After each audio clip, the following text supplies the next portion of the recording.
the manufacture the chip, this is a design, then we have something called fab. There's only one major fab which all of us use in the world, including myself. It's in Taiwan, TSMC, and to build a fab like that costs about 45,000 crores. So it's very expensive.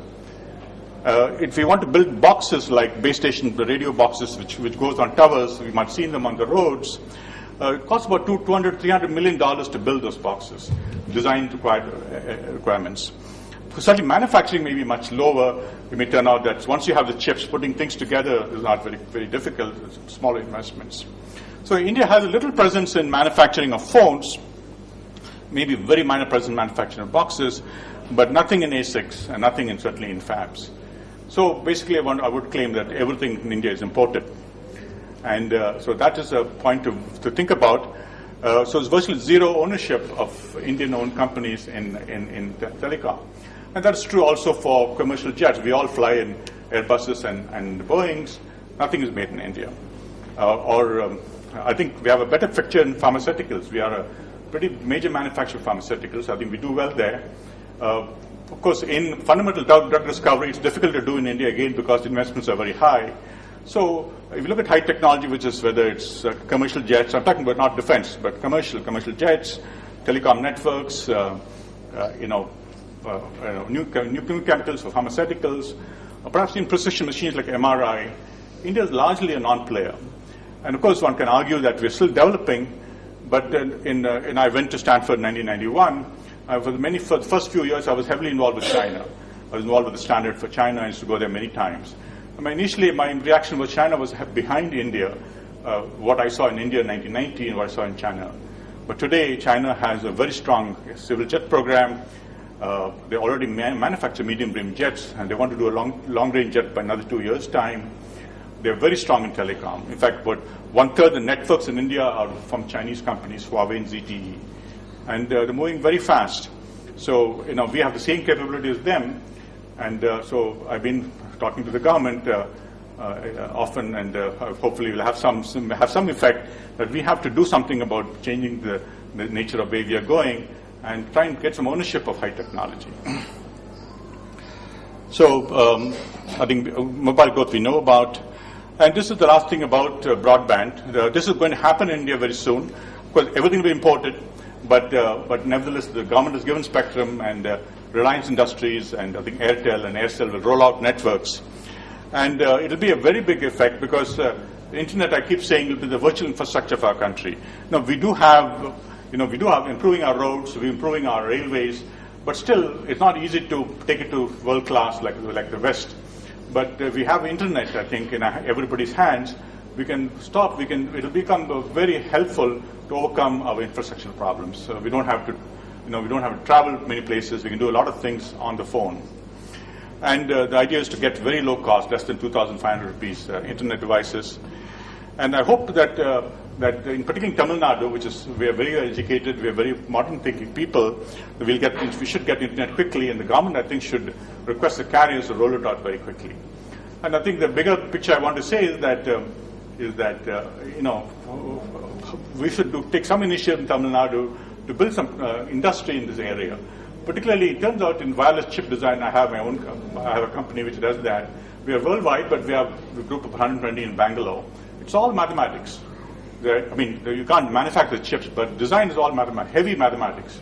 And I think we are, particularly in southern India, are good at it. So it's a good technique. We want to build jet aircraft, not going to be easy.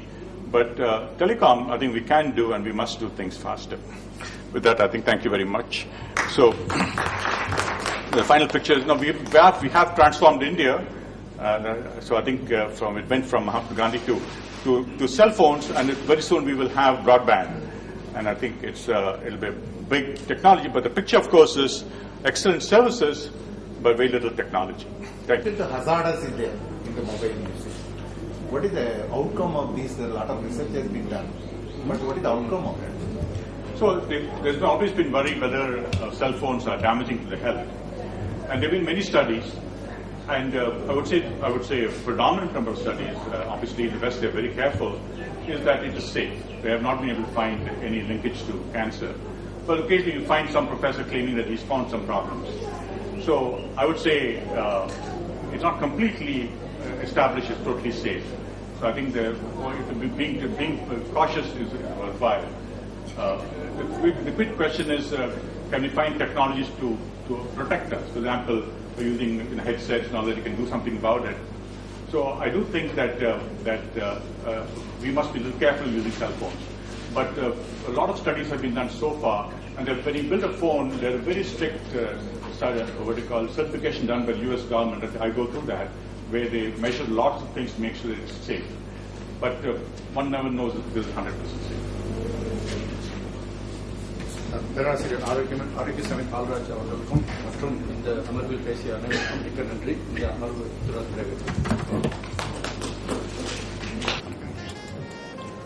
வணக்கம். அனைவருக்கும் வணக்கம். இந்த அமர்வு கிட்டத்தட்ட 1 மணி நேரம் காலம் தள்ளி இருக்கு. அதனால விரைவாக நடத்த வேணும். நம்முடைய முதல் அறிவியல் அரங்கம் அமர்வு நேற்றுக்கு நடக்கும்போது என்னுடைய தலைமையில் இருந்த முதல் அமர்வில் திரு அருள்தாஸ் கந்தையா அவர்கள் அறிமுகப்படுத்தினேன். இருந்தாலும் இங்க இந்த அமர்வு அவர் தலைமையாக நடத்துகிறார். அவர் கிட்டத்தட்ட 36 வருடங்களாக அணுசக்தி துறையில் நமது தமிழக மண்ணிலேயே தூத்துக்குடியில் முன்னோடியான வேலைகளை செஞ்சிருக்கார். அதாவது அணுசக்திக்கு தேவையான கனநீர் அதனுடைய உற்பத்திக்கான முழு பணியை அவர் செஞ்சிருக்கார். அது இல்லாமல் அந்த நிலையத்துக்கு தேவையான பாதுகாப்பு வசதிகள் அதுதான் முழுமையாக தேவை. அணுசக்தி தேவையான செய்யும் பொழுது முழுமையான பாதுகாப்பு எப்படி இருக்கும் அதுக்கான வழிமுறைகள் நிறைய செஞ்சிருக்கார். அந்த வகையில் அதற்கான தகுதிகளை அடைந்து அதற்கான பரிசுகளையும் வெவ்வேறு துறைகளிலிருந்து அரசாங்கம் மற்றும் ஸ்தாபனங்களிலிருந்து அவர் கிடைச்சிருக்கு. இப்போ எங்க இது பிரகாரம் நாங்கள் சொல்லும் பொழுது ஒவ்வொரு விஞ்ஞானிகள் மட்டுமில்லை, விஞ்ஞானிகளுக்கும் தரம் பிரித்து சொல்லுவாங்க. ஆங்கில இடத்துல பார்த்தீங்கன்னா ABCDEFGH போய் அதுக்கு மேல வர்றவங்கள அவுட்ஸ்டாண்டிங் சயின்டிஸ்ட் அப்படிம்பாங்க. அந்த வகையில் இவர் அவுட்ஸ்டாண்டிங் சயின்டிஸ்டாக அரசாங்கமே கொடுத்த பதவி. அது ஒருத்தர் கொடுத்து சொல்லிக்கிறது இல்லை, அரசாங்கமே அவங்க தகுதிமாக கொடுத்த பதவி. 36 வருடங்களாக அவர் உழைத்ததனுடைய பலனாக இருக்கு. அதற்காக அவர் 60 வருடங்கள் தாண்டியும் கூட இன்னும் 2 வருடங்கள் இந்தியாவுடைய அணுசக்தி துறைக்கு அவருடைய தேவை, அவருடைய சேவை தேவை அப்படிங்கிறதுக்காக அரசாங்கம் கொடுத்து வச்சிருக்காங்க.